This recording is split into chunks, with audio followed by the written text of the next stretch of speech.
IELTS এর মধ্যে ভালো করতে হলে আপনাকে যেটাতে ফোকাস করতে হবে সেটা হচ্ছে লিসেনিং মডিউল। আপনি যদি এই মডিউলে ভালো স্কোর তুলতে পারেন, ওভারঅল আপনার ব্র্যান্ড স্কোরটা অনেক বেড়ে যায়। সো আমরা কি অনেক প্রত্যেকেই আমরা ফোকাস করি যেন হচ্ছে আমরা লিসেনিং এ ভালো একটা স্কোর নিয়ে আসতে পারি। যদি হচ্ছে আমরা এখানে 40-40 পাই, ওভারঅল আমাদের 7+ ইজিলি চলে আসে। অন্যান্য মডিউল আমরা একটু কম পাই, তারপরেও 7+ থাকতেছে। আর যদি অন্যান্য মডিউলে মোটামুটি একটু এভারেজ ভালো স্কোর থাকে তাহলে 7.5 মোটামুটি আমাদের আসে। সো এখন প্রত্যেকের টার্গেট থাকবে লিসেনিং এ ভালো করার। যাদের লেভেল হচ্ছে মনে করেন যে 6-7, তারা চাইলে আমাদের ভিডিওটা ফলো করে বা এই যেগুলো ফলো ফলো করে আপনারা হচ্ছে 9 ব্যান্ডে নিয়ে যেতে পারবেন। আর যাদের লেভেল হচ্ছে 5 বা 6, তারা হচ্ছে 7+ নিয়ে যেতে পারবেন আমাদের এই টিপসগুলো ফলো করলে। অ্যাকচুয়ালি যে টিপসগুলো আমি শেয়ার করবো সেগুলো আসলে ইম্পর্টেন্ট বা প্রত্যেকের এটা দরকার। সেগুলো হলো যে আমরা এখানে 10টা টিপস শেয়ার করব। যদি হচ্ছে আপনি এই 10টা টিপস শেয়ার করে আপনি প্র্যাকটিস করেন, আই থিঙ্ক আপনার লিসেনিং ইমপ্রুভ হবে, এমনকি আপনি একটা ভালো একটা স্কোর পাবেন লিসেনিং এর মধ্যে। প্রথম হচ্ছে understand the test format. At first হচ্ছে আপনাকে আইএলটিএস এর মধ্যে, আইএলটিএস লিসেনিং এর মধ্যে কোন কোন টাইপের কোশ্চেন গুলো আসে সেটা হচ্ছে আপনাকে বুঝতে হবে। যেমন লিসেনিং হচ্ছে 4টা section: part 1, section 1, section 2, section 3, section 4। Section 1 এর মধ্যে হচ্ছে আপনি জেনারেলি গ্যাপ ফিল পাবেন, মাঝে মধ্যে হচ্ছে আবার এমসিকিউ দিয়ে দেয়, বাট ম্যাক্সিমাম টাইম আপনার হচ্ছে গ্যাপ ফিল পাবেন 1 ওয়ার্ডের। তারপর সেকশন 2, এখানে এমসিকিউ পেতে পারেন বা হচ্ছে ম্যাপও আসতে পারে বা ডাবল এমসিকিউ আসতে পারে। পার্ট 3, এখানে হচ্ছে বক্স পেতে পারেন, তারপর এমসিকিউ পেতে পারেন। পার্ট 4 হচ্ছে গ্যাপ ফিল পাবেন। সো আপনাকে এই কোশ্চেন গুলো বুঝতে হবে। এই কোশ্চেন গুলো বোঝার জন্য আপনারা হচ্ছে কেমব্রিজের 10 বা 11 থেকে শুরু করে স্টিল যে আপডেটটা আছে সেই আপডেট পর্যন্ত আপনারা ফলো করেন। এখন বর্তমানে 19 অলরেডি পাবলিশড হয়ে গেছে। আপনারা এখন 19 পর্যন্ত ফলো করতে পারেন। আমি মনে করি যে আপনি যদি 11 থেকে 19 পর্যন্ত আপনি ফলো করেন, অল যে কোশ্চেন টাইপ গুলো আছে সেগুলো আপনি বুঝতে পারবেন। আপনি কি টাইপের কোশ্চেন গুলো আসে বা কিভাবে কোশ্চেন গুলো ঘুরাচ্ছে সেটাও আপনারা বুঝতে পারবেন। সেটার জন্য আপনারা চাইলে এই যে এক্সাম্পল বা হচ্ছে লাইক ট্রান্সক্রিপ্ট পড়ে পড়ে আপনারা প্র্যাকটিস গুলো করেন। আই থিঙ্ক আপনারা বুঝতে পারবেন যে কিভাবে কোশ্চেন গুলা অ্যান্সার হয়ে থাকে বা কিভাবে ওরা কোশ্চেন গুলো ঘুরায়। সেকেন্ড হচ্ছে যে প্র্যাকটিস অ্যাক্টিভ লিসেনিং। আপনার হচ্ছে ডেইলি বেস আপনাকে প্র্যাকটিস করতে হবে। যে লাইক আপনি একদিন প্র্যাকটিস করছেন, তারপর আপনি আর প্র্যাকটিস করেন নাই, এটা আসলে আপনি কখনোই ইমপ্রুভ করতে পারবেন না। যাদের লিসেনিং খুবই দুর্বল, আমি তাদেরকে বলবো আপনারা পডকাস্ট শুনবেন এবং কি অ্যাকচুয়াল যে টেস্ট গুলা হয়, লাইক আমরা হচ্ছে ইউটিউবের মধ্যে অনেকগুলা আইএলটিএস এর মতো অনেকগুলো টেস্ট পাই। ওই টেস্ট গুলো আমরা প্র্যাকটিস করবো ডেইলি বেসিস। চাইলে আপনি ডেইলি একটা করে আপনি টেস্ট দেন, বেশি দেওয়ার দরকার নাই। যদি আপনার সময় কম থাকে আপনি একটা করে টেস্ট দেন, তাহলে হচ্ছে আপনি আইএলটিএস এর মধ্যে যে পরীক্ষাটা দিবেন ওর সাথে একটু পরিচয় হয়ে যাবেন। বা আপনি এটা আপনার কাছে একটু কমফোর্টেবল ফিল হবে যখন আপনি রিয়েল টেস্টে যাবেন। বিকজ আপনারা হচ্ছে ইউটিউবে প্রচুর পরিমাণ রিসোর্স আছে বা মানে ফ্রি অনেক আইএলটিএস এর মানে লিসেনিং এর টেস্ট আছে, বা অনেক ওয়েবসাইট আছে যারা হচ্ছে ফ্রিতে এইগুলো টেস্ট গুলো নিয়ে থাকে। আপনারা চাইলে সেগুলোতে টেস্ট দেন। আমি মনে করি টেস্ট দেওয়া দরকার, বিকজ আপনি যদি টেস্ট দেন তাহলে হচ্ছে আপনি এক্সামের মধ্যে কিভাবে গুলো অ্যান্সার করবেন বা হচ্ছে আপনার যে পরিবেশটা পাওয়া দরকার মানে মানসিক ভাবে, সেটা আপনি পেয়ে যাবেন। বিকজ আপনি 40 মিনিট বা 30 মিনিট আপনি মানে স্টে করবেন ওখানে, হচ্ছে আপনার 40টা কোশ্চেন আপনাকে অ্যান্সার করতে হবে। পার্ট 1 শেষ করবে, তারপর পার্ট 2 তে চলে যাবে, তারপর পার্ট 2 তে শেষ করে পার্ট 3 তে চলে যাবে। বাট এখানে একটা বিষয় মনে রাখা লাগবে, আপনি যখন এই টেস্ট গুলা দিবেন বা হচ্ছে বাসায় প্র্যাকটিস করবেন অ্যাজ এ টেস্ট দেওয়ার মতো, কখনই স্টপ দিবেন না। লাইক আপনি সেকশন 1 কমপ্লিট করছেন, সেকশন 2 আবার পরে কমপ্লিট করবেন, এরকম করা যাবে না। আপনি টেস্ট দিতেছেন, কন্টিনিউয়াসলি আপনি 40টা দিয়ে দেন। বিকজ আপনি যদি কন্টিনিউয়াসলি 40টা মানে অ্যান্সার করে ফেলেন কোনো স্টপ না দিয়ে, তাহলে হচ্ছে আপনি রিয়েল এক্সামের ভাইবটা পেয়ে যাবেন। এই রিয়েল এক্সামের ভাইবটা পাওয়ার জন্য হলো আপনার উচিত 40টা কোশ্চেন একসাথে বা টাইম মেনটেন করে পরীক্ষা দেওয়া, বাসায় টেস্ট করা। যদি আপনি বাসায় টেস্ট দেন তাহলে আমি মনে করি যে আপনি অনেক ভালো একটা ভালো রেজাল্ট পাবেন। সাথে হচ্ছে যে যাদের ইংলিশের দুর্বলতা আছে বা আপনি লিসেনিং বুঝতেছেন না, আপনাদের সমস্যা হচ্ছে, তাদের জন্য যে পডকাস্ট আপনারা শুনতে পারেন, গুগল পডকাস্ট আছে। আপনারা এটা আমি প্রিফার করি যে আপনারা এখানে এই পডকাস্ট গুলো শুনবেন। পডকাস্ট গুলো শুনে আপনার যেই দুর্বলতা আছে লিসেনিং এ, সেগুলো আপনার ইমপ্রুভ হয়ে যাবে। সাথে হচ্ছে যে আপনার যেটা কাজ করতে পারে, যে ট্রান্সক্রিপ্ট আছে আইএলটিএস এর, ওই আপনি শুনবেন আর লিখবেন, কি বলতেছে আপনি অ্যান্সার করা দরকার নাই। আইএলটিএস মানে আপনি যা শুনতেছেন তা লিখতে থাকেন। এভাবে হচ্ছে আপনি যদি আপনি কয়েকবার প্র্যাকটিস করেন, আমি মনে করি যে আপনি ক্যাপচার করতে পারবেন যে কি বলতেছে। প্রত্যেকটা মানুষ প্র্যাকটিস করলেই সবকিছু করতে পারে। এটার জন্য অবশ্যই তাহলে শুধু হচ্ছে জাস্ট অনলি প্র্যাকটিস, প্র্যাকটিস করতে থাকেন, আই থিঙ্ক এটা ডেভেলপ হবে। 3 নম্বর হচ্ছে এনহান্স ভোকাবুলারি। অবশ্যই আপনাকে ভোকাবুলারি বাড়াতে হবে। আপনি যখন প্র্যাকটিস করবেন রিডিং বা রাইটিং বা স্পিকিং বা এনিথিং যেটা হোক না কেন, আপনি ওই ভোকাবুলারি গুলো নোট করে রাখেন, যেগুলো আপনি স্পেসিফিকলি এগুলোর লিসেনিং এ আপনি মানে শুনতে পারেন। লিসেনিং শোনার ম্যাটার না, বিশেষ করে রাইটিং এর জন্য এগুলো ইউজ করবেন, স্পিকিং এর এগুলো ইউজ করবেন, এগুলো নোট করে রাখেন। যখন আপনি নোট করে রাখবেন, নোট করে রাখার কারণে আপনি তো এগুলো মুখস্থ করে ফেলতেছেন, পরবর্তীতে যেখানেই শুনবেন যখনই শুনবেন আপনি খুব সহজেই ক্যাচ করতে পারবেন এটা মিনিংটা কি বোঝাচ্ছে। সো এই কারণে আমাদের প্রত্যেকের উচিত ভোকাবুলারি গুলো একটু নোট করে রাখা। যদি আমাদের মাঝে মাঝে মনে না থাকে, রিভিশন দেওয়া, রিভিশন দিলেই যেন হচ্ছে আমরা আমরা আমরা হচ্ছে বুঝতে পারি বা আমরা আবার মনে রাখতে পারি। সো আপনার ভোকাবুলারি বাড়াতে হবে। যদি আপনি ভোকাবুলারি বেশি বাড়ান তাহলে হচ্ছে আপনি কুইকলি একটা রেকর্ড শুনলেই বুঝতে পারবেন এখানে মিনিংটা কি বোঝাচ্ছে। সাপোজ আপনার মনে করেন যে ভোকাবুলারি ক্যাপাসিটি খুবই উইক, আপনি বেশি ভোকাবুলারি জানেন না, সেক্ষেত্রে হচ্ছে ওরা যদি একটা রেকর্ড চালুও করে, আপনি মানে আপনি শুনতেছেন বাট আপনি ভোকাবুলারি বুঝতেছেন না, ওয়ার্ড বুঝতেছেন না, তাহলে আপনি কিভাবে অ্যান্সার করবেন? সো এই কারণে প্রত্যেকের উচিত আপনার ভোকাবুলারি বাড়ানো। আর যদি ভোকাবুলারি আপনার পড়তে বা মুখস্থতে সমস্যা হয়, নোট করে রাখেন। পরবর্তীতে দুই একবার রিভিশন দিলে বা প্র্যাকটিক্যালি আপনি ইউজ করার চেষ্টা করেন। আমি মনে করি যে প্র্যাকটিক্যালি যখন আপনি ইউজ করবেন বা নোট করে রাখবেন, সেকেন্ড টাইম বা থার্ড টাইম যখন আপনি আবার রিভিশন দিবেন, এটা আবার মুখস্থ হয়ে যাবে। সো লিসেনিং ভালো করার জন্য আপনার ভোকাবুলারি বাড়ানো উচিত। 4 নম্বরে প্রেডিক্টিভ স্কিলস ইউজ। এখানে হচ্ছে আপনার আমরা হচ্ছে একটা কোশ্চেন করার সময় আমাদের মাথায় রাখতে হবে যে এখানে কি কোশ্চেন হইতে পারে। এটা যে আমরা অনুমান করতে হবে, যে প্রেডিক্ট করতে হবে যে এখানে কি হইতে পারে। তো যদি হচ্ছে আপনি লিসেনিং, বিশেষ করে লিসেনিং এর মধ্যে এটা খুবই ইম্পর্টেন্ট। যদি আপনি মনে করেন যে বিশেষ করে গ্যাপ ফিলের মধ্যে এটা খুবই দরকার হয়। আর লিসেনিংটা আমরা গ্যাপ ফিলে আমরা বুঝতে পারি আর সামনে পিছিয়ে যা আছে এটাতে কি হইতে পারে বা কোন ধরনের ওয়ার্ড হইতে পারে, বাট এমসিকিউ আমরা বুঝতে পারি না। এমসিকিউ রেকর্ড চালু করলেই দেন হচ্ছে আমরা বুঝতে পারি। সো প্রেডিক্টিভ প্রেডিক্টিভ স্কিল এটা হচ্ছে বিশেষ করে গ্যাপ ফিলের জন্য ইম্পর্টেন্ট। আপনি যখন একটা গ্যাপ ফিল পড়েন পার্ট সেকশন 1 এন্ড সেকশন 4 এ, আপনার তখন নোট করা মানে মনে রাখা মানে প্রেডিক্ট করা উচিত যে কোন টাইপের ওয়ার্ড এখানে হইতে পারে। 5 নম্বর প্র্যাকটিস উইথ ডিফারেন্ট অ্যাকসেন্টস। এটা কেন দরকার সেটা হলো যে আপনি লাইক পার্ট 1 এ হচ্ছে একাধিক মানে একের অধিক লোকের কথা বলবে, বা হচ্ছে এখানে 4টা সেকশন আছে, 4টা সেকশনে 4 ধরনের অ্যাকসেন্ট এখানে কন্টিনিউ করবে।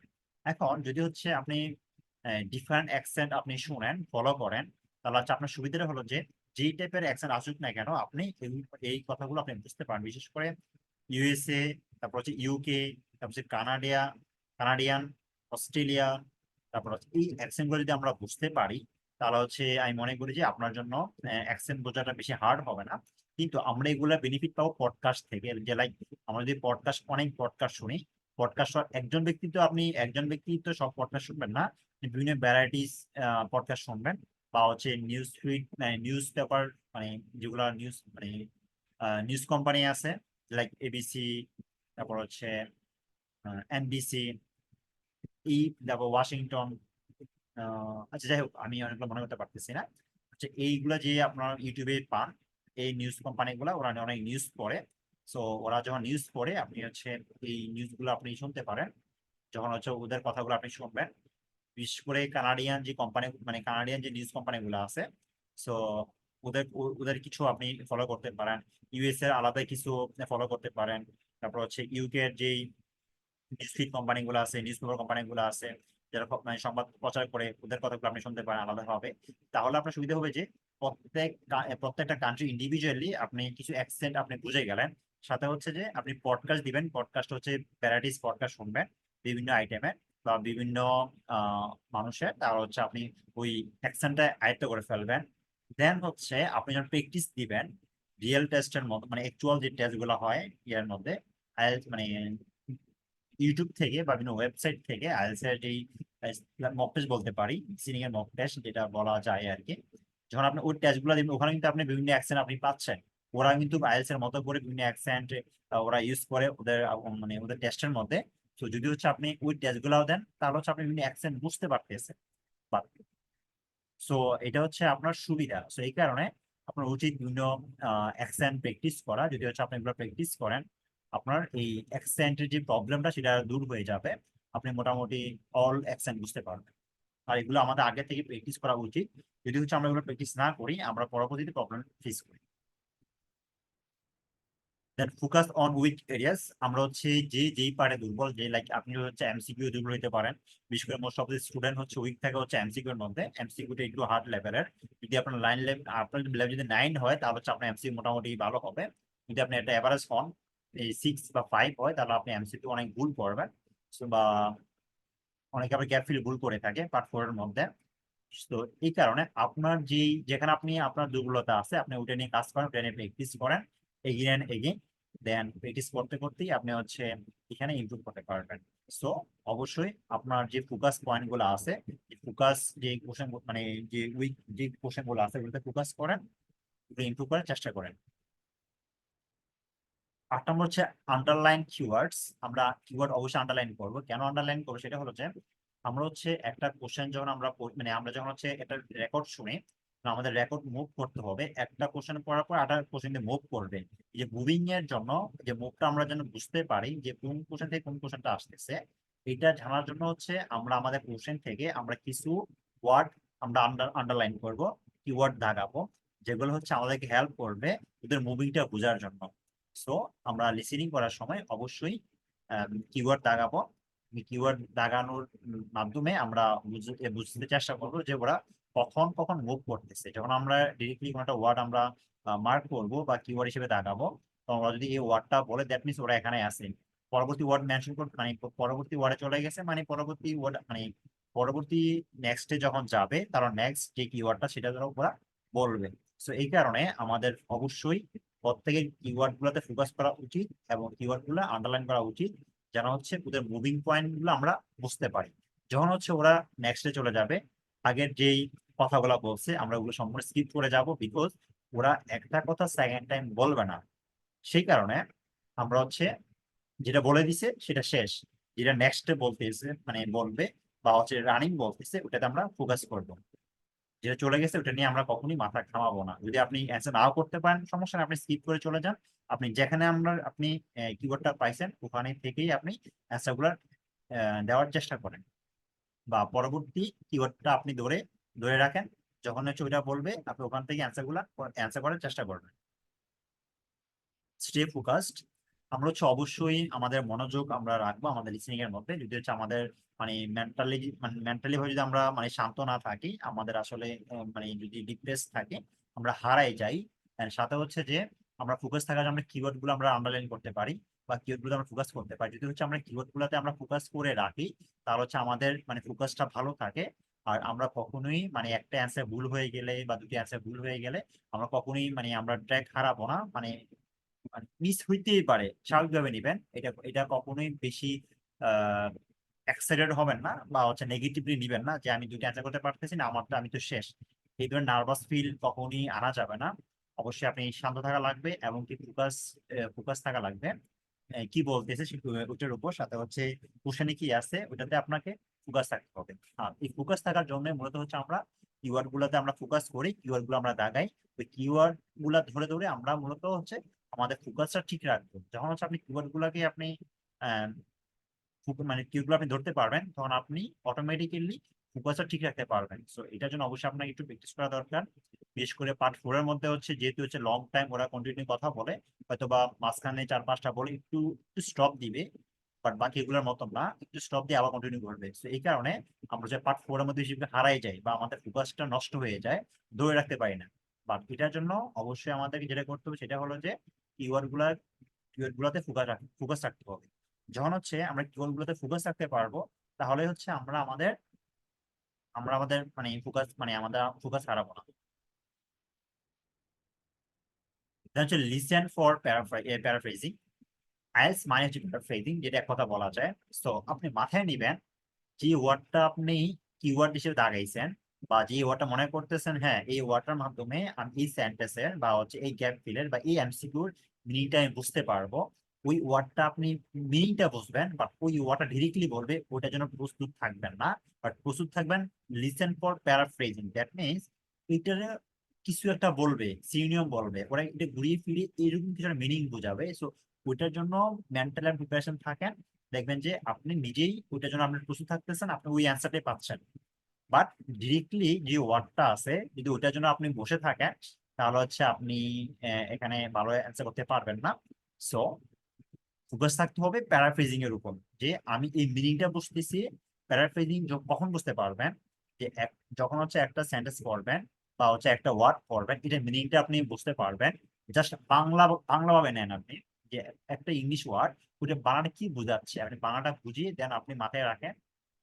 পরবর্তী যখন হচ্ছে ওরা বলবে এটা সিমিলার কোন একটা ওয়ার্ড বলবে, তখন শুধু ইজিলি আপনি ক্যাপচার করতে পারবেন। সেই কারণে আমাদের প্রস্তুত থাকা উচিত যে লিসেন ফর প্যারাফ্রেজিং, যে কোন প্যারাফ্রেজিং ওরা উচ্চারণ করতেছে, কোন প্যারাফ্রেজিং ওরা বলবে, তারা কিভাবে প্যারাফ্রেজ করে, সেটা হচ্ছে আমাদের ফোকাস থাকা মেইন উচিত। তাহলে হচ্ছে আমরা আমাদের অ্যান্সারটা আমরা পেয়ে যাবো। পার্ট ওয়ান এর মধ্যে আপনারা হচ্ছে 20 প্যারাফ্রেজ করবেন না, ডিরেক্ট ওরা বলে দিবে। বাট পার্ট থ্রি বা ম্যাপ ট্যাপ আসলে, বা হচ্ছে পার্ট ফোর বা বা হচ্ছে পার্ট থ্রি, এগুলাতে ভালো প্যারাফ্রেজ করে, এগুলা হচ্ছে আপনাকে অবশ্যই ফোকাস থাকা লাগবে প্যারাফ্রেজিং এর উপর। ফাইনালি হচ্ছে চেক স্পেলিং এন্ড গ্রামার, এটা কোনো বিকল্প নাই। আপনি অনেক কষ্ট করে আপনি অ্যান্সার করলেন, অ্যান্সার করার পরে যদি হচ্ছে আপনার ওয়ার্ডটা মানে ভুল লিখছেন, আপনার লেখা ভুল হয়েছে, স্পেলিং ভুল হয়েছে, তাহলে আসলে নাম্বারটা কাটা যাবে। বা হচ্ছে আপনি অনেক কষ্ট করে আপনি মানে আইডেন্টিফাই করতে পারছেন কোন ওয়ার্ডটা হবে, বাট এটা সিঙ্গুলার নাকি প্লুরাল, আপনার গ্রামাটিক্যাল ভুল করতেছেন, এটা আপনি বুঝতেছেন না। সো এটা কিন্তু রং হবে, মানে অ্যান্সার কাটা যাবে। সেই কারণে আপনাকে অবশ্যই মনে রাখা উচিত যে কোনটা সিঙ্গুলার হবে কোনটা প্লুরাল হবে। সিঙ্গুলার প্লুরাল আমরা বুঝতে পারি সামনে পিছিয়ে যে ওয়ার্ড গুলো আছে সেগুলা দেখে। সাথে হচ্ছে যে ওরা যখন প্লুরাল বলবে অ্যাজ বা ইয়েস উচ্চারণ করবে, তখন কিন্তু ওদের একটা মানে ওদের যে সাউন্ডটা হবে, টোনটা হবে, ওটা দেখবো আমরা মোটামুটি, ওটা শুনে আমরা মোটামুটি বুঝতে পারি। তো এই কারণে আমাদের ফোকাস রাখা উচিত স্পেলিং এ। আর যে 1200 ওয়ার্ডস যে ওয়ার্ড গুলো আছে, যদি হচ্ছে আপনি এগুলো প্র্যাকটিস করেন, অলরেডি আমি আমাদের ভিডিও ইউটিউব চ্যানেলে আমি দিয়ে দিয়েছি, চাইলে হচ্ছে আপনারা ওই ভিডিওটা দেখে নিতে পারেন আমাদের ইউটিউব চ্যানেল থেকে, যেটাতে হচ্ছে 1200টা আপনি ওয়ার্ড পাবেন। সাথে হচ্ছে আমাদের পিডিএফ দেওয়া আছে আমাদের গ্রুপের মধ্যে এবং টেলিগ্রাম গ্রুপের মধ্যে। আপনি সেখান থেকে ওই স্পেলিং এই যে ওয়ার্ডগুলো আপনি লিখতে পারেন। যদি আপনি এই ওয়ার্ডগুলো আপনি প্র্যাকটিস করেন, আমি মনে করি যে এই ওয়ার্ডগুলো আপনি পাবেন ঘুরিয়ে ফিরিয়ে। এগুলো মূলত হচ্ছে আসে লিসেনিং এ, হয়তো একটা বা দুইটা ওয়ার্ড এক্সট্রা আসে, বাট খুবই রেয়ার। কিন্তু যদি হচ্ছে এই ওয়ার্ডগুলো আপনি প্র্যাকটিস করেন, তাহলে হচ্ছে আপনার স্পেলিং মিস্টেকটা হওয়ার চান্সটা খুবই কম থাকবে। বাট গ্রামার থেকে আমরা বেশি ভুল করি স্পেলিং এ, বিশেষ করে গ্যাপ ফিলের মধ্যে আর কি, যেটা। আর গ্রামারটা আমরা ভুল করি হচ্ছে এস বা ইয়েস এর মধ্যে, আমরা বুঝতে পারি না। বা হচ্ছে অনেকে আবার নাউন অ্যাডজেক্টিভে ভুল করে ফেলেন, যে লাইক এখানে মনে করেন যে হবে অ্যাডজেক্টিভ, বাট আপনি বসায় ফেলছেন নাউন। কারণ হচ্ছে আমরা অনেকে মনে করি যে গ্যাফিল মানে হচ্ছে নাউন, বাট কিছু কিছু কোশ্চেন আপনি পাবেন যেখানে হচ্ছে আপনার বসানো উচিত অ্যাডজেক্টিভ, আপনি বসাইছেন নাউন। সো এটাও আমরা গ্রামার ভুল করি। এটার জন্য আমাদের সামনে পিছিয়ে যে ওয়ার্ড গুলো আছে বা যে গ্রামার যে স্ট্রাকচারটা আছে সেটাও আমাদের ফলো করা উচিত, তাহলে আমরা এখানে ভালো একটা স্কোর পাবো। সো ফাইনালি আপনি যদি এই 10টা টিপস ফলো করেন, আমি মনে করি যে আপনার ভালোটা স্কোর পাবেন। যদি আপনার লেভেল যদি 5 বা 6 হয়, আপনি 7+ পাবেন। আর আপনার লেভেল যদি 6 বা 6.5 7-এর মতো হয়, আপনি চেষ্টা করলে এখানে 9 আউট অফ 9 পাও পসিবল।